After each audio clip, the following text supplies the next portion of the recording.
Hello and welcome students, আশা করি তোমরা সকলে খুব ভালো আছো। জ্ঞানজ্যোতি কোচিং সেন্টার পক্ষ থেকে তোমাদের সবাইকে আরো একবার স্বাগত। তো আমি মীরা ম্যাম, আমি আজকে তোমাদের বাংলা বিষয় থেকে দেখো আবার একটি নতুন টপিক নিয়ে চলে এসেছি। আজকে আমি যেটি নিয়ে তোমাদের সঙ্গে আলোচনা করব, দেখো সেটা আমি বোর্ডে লিখে দিয়েছি। তোমাদের যে অলংকার আছে বাংলা বিষয়ে অলংকার, সেই অলংকার থেকে রূপক আর অতিশয়োক্তি অলংকারের মধ্যে যে পার্থক্য সেগুলো নিয়ে আমি আলোচনা করব। এক একটা পার্থক্য, 4টা পার্থক্য এখানে আমি তুলে ধরেছি। এখানে আমি খুব ছোট ছোট করে লিখেছি, হয়তো তোমাদের বুঝতে অসুবিধা হবে, তো তোমরা একটু খাতা আর পেন বের করে নেবে। আমি সেগুলো মুখে আলোচনা করব, তোমরা একটু লিখে নেবে, ঠিক আছে? আলোচনাটি শুরু করার পূর্বে তোমাদের ছোট্ট করে একটা ইনফরমেশন দিয়ে দিই। দেখো বোর্ডের কর্নারে তোমরা দুটো নাম্বার দেখতে পাচ্ছ, এটা হচ্ছে আমাদের Gyanjyoti coaching centre official helpline number. এখানে কিন্তু তোমাদের অনলাইনে ক্লাস করানো হয়, তার সঙ্গে তোমাদের নোটস দেওয়া হয়। তো তোমরা যারা যারা আমাদের থেকে নোটস পেতে যাচ্ছ বা আমাদের সঙ্গে অনলাইন ক্লাসে যুক্ত হতে চাচ্ছ, তারা এই উপরে দেওয়া নাম্বার দুটির সঙ্গে যোগাযোগ করে কিন্তু আমাদের সঙ্গে যুক্ত হয়ে যেতে পারবে, ঠিক আছে? তাহলে আমি আমার আলোচনাটি শুরু করছি। দেখো, প্রথমেই বললাম আজকে যেটি নিয়ে আমি আলোচনা করব সেটা হচ্ছে রূপক অলংকার আর অতিশয়োক্তি অলংকার যে আছে, সেই অতিশয়োক্তি অলংকার, এই দুটার মধ্যে পার্থক্য, ঠিক আছে? দেখো, প্রথম পার্থক্যতে আমি লিখেছি, তোমরা লেখাটা শুরু করো এখন একটু। দেখো, 1 নম্বর পার্থক্য যে আছে এটা হচ্ছে সংজ্ঞাগত পার্থক্য, ঠিক আছে? এখানে বলেছে যে উপমেয় বিষয় এবং উপমানের বিষয় তুলনা করতে গিয়ে যখন তাদের মধ্যে অভেদ কল্পনা করা হয় তখন চলে যায় রূপক অলংকারে। মানে উপমেয় এবং উপমান যে আছে, একটা হচ্ছে বিষয় আর একটা বিষয়, এই দুটার মধ্যে পার্থক্য মানে তুলনা করতে গিয়ে যখন কি হয়, একটা অভেদ, দুটার মধ্যে অভেদ চলে আসে, এটাই চলে যায় কিন্তু রূপক অলংকারের মধ্যে, ঠিক আছে? তো এরপরে অতিশয়োক্তি অলংকারের পার্থক্যটা 1 নম্বরে আমরা চলে যাই। দেখো, অতিশয়োক্তির মধ্যে যে সংজ্ঞাগত পার্থক্য আমি বলেছি, এখানে বলেছি উপমেয় এবং উপমানের সাদৃশ্য হেতু উভয়ের মধ্যে অভেদ সম্পর্ক কল্পনার উল্লেখ না করে উপমানকে উপমেয় রূপে নির্দেশ করলে তখন হয় কিন্তু অতিশয়োক্তি অলংকার, ঠিক আছে?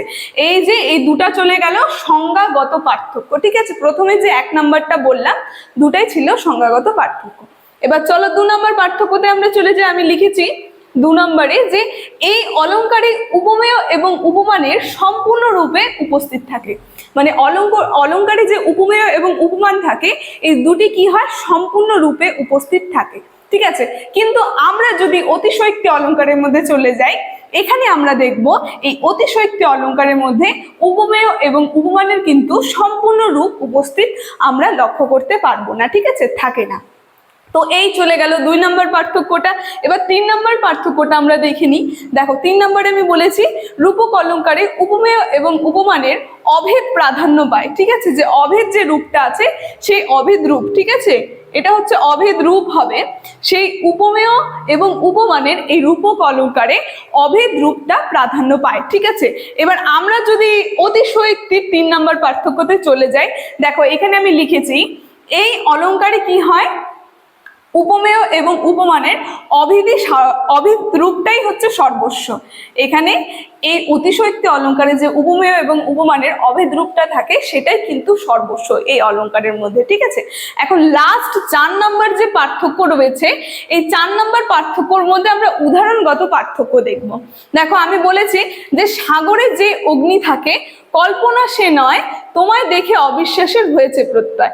মানে এই যে উপমেয়টাকে উপমানের সঙ্গে কি করা হলো, একটা সম্পর্ক স্থাপন করা হলো, ভিন্ন সম্পর্ক।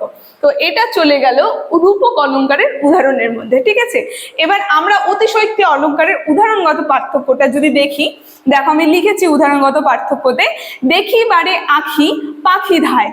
এখানে আমরা কি দেখব, এই যে এখানে যে আঁখি আছে, দেখিবারে আঁখি, এটা চলে যায় উপমেয়র মধ্যে, ঠিক আছে? আর পাখি যে রয়েছে, এই পাখিটা চলে যায় উপমানের মধ্যে, ঠিক আছে?